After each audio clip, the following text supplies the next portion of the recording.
ဘုရားတို့တာဝိထိမြို့မှာတငယ်ချင်းအပေါင်းအသင်းပေါင်း900လောက်စုမိပြီးတော့မြတ်စွာဘုရားရဲ့တရားကိုနာရတဲ့အတွက်ကြောင့်တတိတံဝေကရပြီးတော့လူဘဝနဲ့ဒီအကျင့်မြတ်တွေကိုစင်ကြယ်အောင်ကျင့်သုံးနိုင်ဖို့မလွယ်ဘူးဆိုပြီးတော့ညီညီညာညာတိုင်ပင်ပြီးတော့ယဟန်ပြုကြတယ်ယဟန်လည်းပြုပြီးတော့တို့အเจ้าမှာဒီလိုစားတာတောက်ခံနဲ့တရားဓမ္မတွေရဲ့အပူဇော်ခန်းနေုံမျှတဲ့တန်တရားဝတ်ကမလွတ်နိုင်ဘူး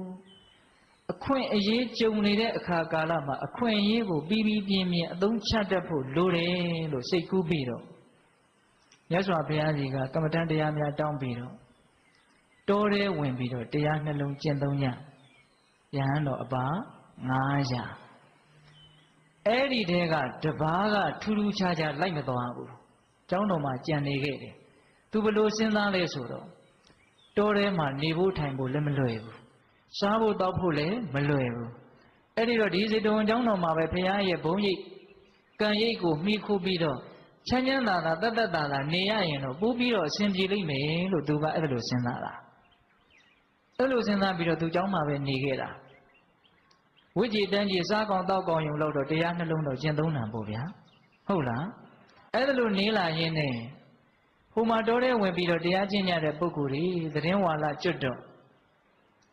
အားလုံးအာသဘောကုန်ခန့်လို့ယဟန္တာဖြစ်ကြတယ်အဲ့ဒီမှာဝမ်းမြောက်ဝမ်းသာတို့တော့ပြုစရာကိစ္စအားလုံးပြီးပြီလူဖြစ်ကျိုးနှက်ပြီရတဲ့ချမ်းသာကိုမြတ်စွာဘုရားကိုရှောက်မယ်ဘုရားဖူးရင်းနဲ့ဆိုပြီးတော့အဲ့ဒီယဟန်တော်တွေမြတ်စွာဘုရားကြီးပြန်ကြွလာလမ်းမှာရွာတရွာဝင်ပြီးတော့ဆွမ်းခံတယ်အဲ့ဒီမှာရွာကတက္ကကြီးကအဲ့ဒီယဟန်တွေကိုအင်မတန်ကြည်ညိုတော့အရှင်ဘုရားမြတ်စွာဘုရားကြီးရောက်ပြီးရင်ဘုရားတပည့်တော်ရဲ့အိမ်ကိုဆွမ်းဖုံးပြီးကြွပါလို့အဲ့ဒါလိုပင့်လိုက်တယ်ကောင်းပြီတက္ကကြီးဘုရားဖူးပြီးရင်တော့တက္ကကြီးရဲ့အိမ်ကိုဆွမ်းသာကြွခဲ့မယ်ဆိုပြီးတော့အဲ့ဒီယဟန်တော်တွေမြတ်စွာဘုရားကြီးရောက်ရှ िख ိုးဥချအလပတလပပြောအဲ့ဒီမှာမြတ်စွာဘုရားကယဟန်တော်ရဲ့တရားဓုရခဲ့တဲ့အကြောင်းအသဘောကုန်ခန့်တဲ့အကြောင်းကိုရှောက်လို့သိတဲ့အတွက်ကြောင့်မြတ်စွာဘုရားအဲ့ဒီမှာဝမ်းမြောက်ဝမ်းသာသာဓုခေါ်တယ်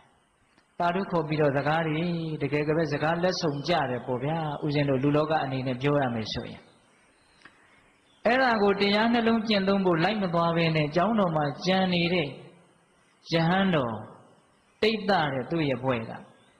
အဲ့ဒီယဟန်တော်ကအဲ့ဒါကိုတဏှာကနေကြည့်ပြီးတော့ကြားနေတယ်ကြည်စမ်းမြတ်စွာဘုရားကအရေးပေးလိုက်တာသာဓုလဲခေါ်တယ်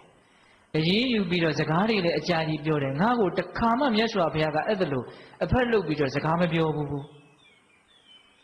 ငါ့ကိုလည်းပဲအဲ့ဒါလိုလေးလေးစားစားတန်ဖိုး